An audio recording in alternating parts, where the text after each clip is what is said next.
Okay, today we're going Look to talk at about the this 7 big most Papa common Smurf. causes of dizziness and ear problems, starting with the most external causes and working our way to the most internal causes. I'd ask for a refund. So the most but my external insurance cause doesn't of cover it. dizziness is a vestibular migraine. It's a migraine that affects the Oh, nerves great. of the A ear. migraine and a With carnival that, ride. you tend to get dizziness, but you'll get no hearing loss.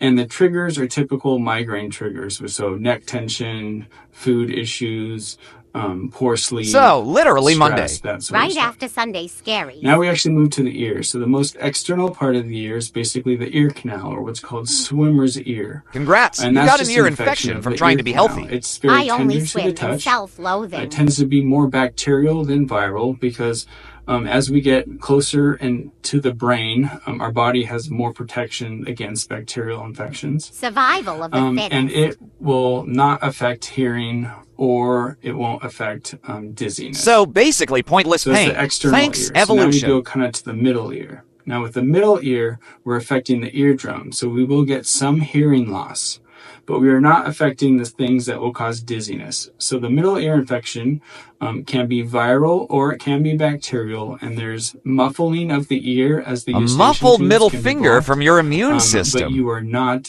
getting any sort of dizziness. The next we get to the labyrinth. The labyrinth Wait, is made as the do I fight a cochlea minotaur or just and fall the over? semicircle You rolled canals. a 1 and The fall cochlea over is into in the charge of minotaur. the hearing, and the semicircle canals are in charge of balance. And together they're full of endolymphatic fluid. Together they form Now, when Team this Vertigo. whole thing gets inflamed through a viral or bacterial infection, you will get both hearing loss and you will get both dizziness. Tweedledee and Tweedledum of your inner ear, Because both it equally tends to be involved useless with when an upper inflamed. respiratory Off with infection, their it can be very heads. severe and consistent vertigo, but will clear up as the viral infection goes away. The next thing that we can get involved is crystals in the semicircle canals. This is benign proximal positional vertigo. So there's no inflammation, there's no infection. There's just crystals in the ear that are moving.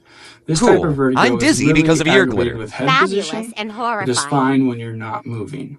Next thing we have Meniere's disease. And Ah, Meniere's yes, the disease diva of is inner kind ear of an disorders. autoimmune, Always dramatic. or excessive lymphatic fluid in both the cochlea and in the semicircle canals.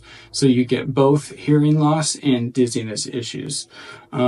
It tends to be a little episodic, so it Like will a kinda Netflix come show you and didn't go, ask to binge. but it's 12 definitely more episodes chronic. of nausea and The one last cliffhanger thing we fall. get is vestibular neuritis, or inflammation of the vestibular nerve. The nerve's This on tends to fire, be but the ear's definitely like, viral. not my problem.